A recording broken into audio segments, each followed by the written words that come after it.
In 1578, King Sebastian of Portugal left to fight a war in Morocco.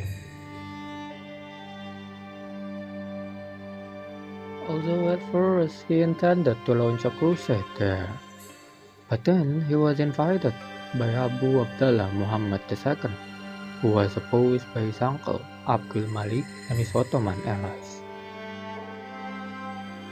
And so Sebastian was involved in the Battle of Alcazar in 1578.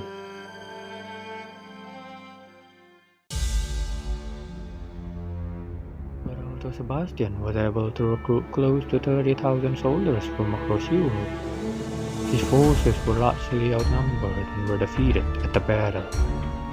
Sebastian himself was presumably killed.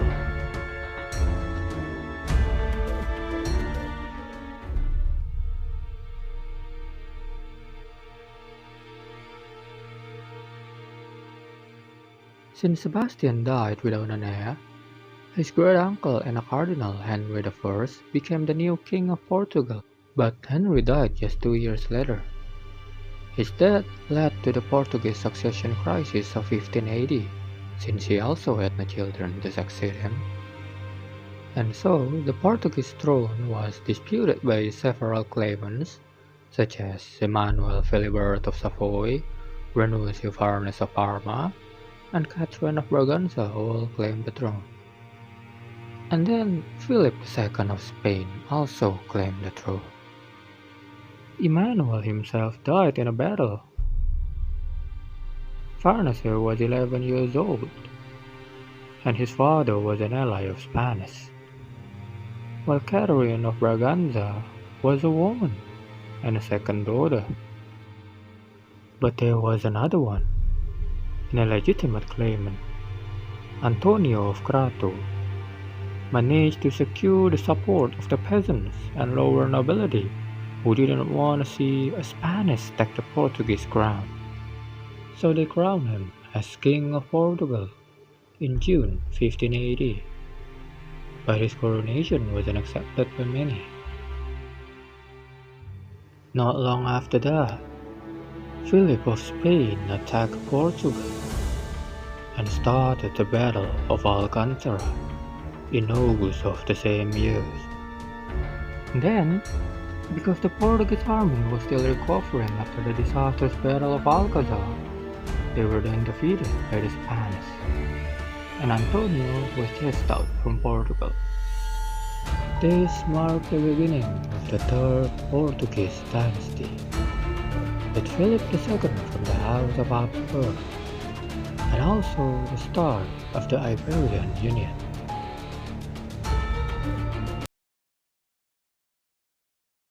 Fizeram-nos saber que sois o conquistador de Portugal. Sem embargo, nós nunca acataremos a vossa vitória. Ide-vos! And so, Antonio fled to France and began organizing an alliance.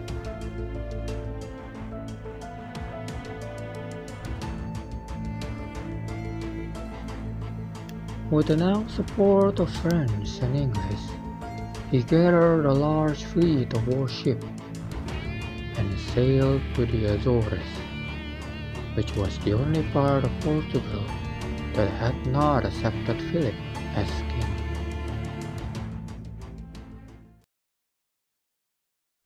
However, in July 1582, they were defeated by a much smaller Spanish fleet in the Battle of Ponta Delgada at Azores, and so the Spanish conquered the Azores Islands. Meanwhile, Antonio himself again fled to England, where he got involved with several expeditions and plotting of war. And years later, Antonio died in his exile in 1595. Philip was therefore free to unite both the Spanish and Portuguese Empire as part of the Iberian Union.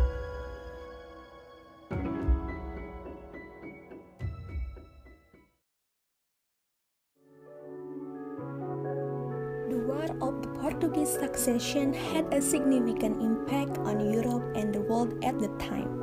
The conflict itself brought about a period of political instability and division within Portugal.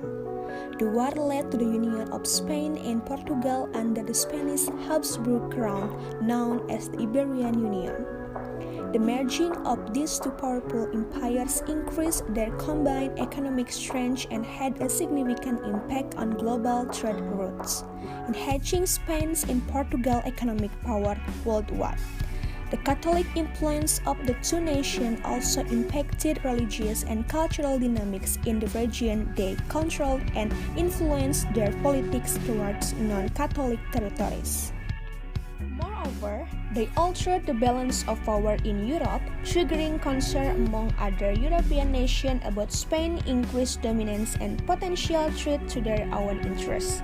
This led to diplomatic shifts and alliances among European powers seeking to counterbalance Spanish influence, as seen from many further conflicts like the 30 Years' War, Dutch-Portuguese War, Franco-Spanish War, and Portuguese Restoration War between Portugal and Spain in 1640.